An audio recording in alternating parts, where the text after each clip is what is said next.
Passiamo ora alla categoria assoluti femmine.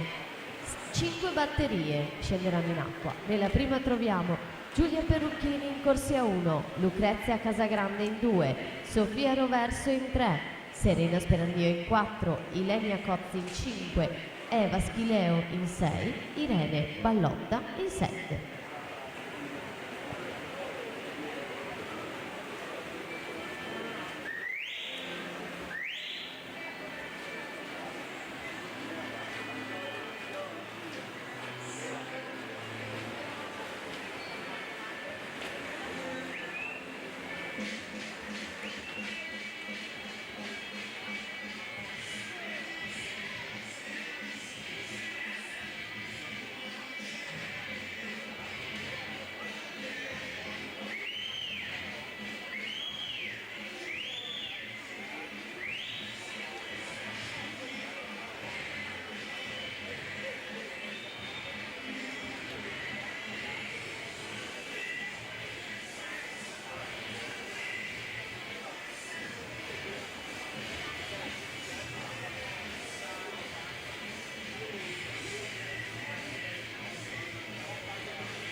Volata anche in quest'ultima batteria, caccia questi atleti del posto nella finale pomeridiana. Vediamo i responsi cronometrici: Michele Orruno 55-17 e Leonardo Giraudi 1:55-26 guadagnano rispettivamente il settimo e l'ottavo posto, utili per la finale di questa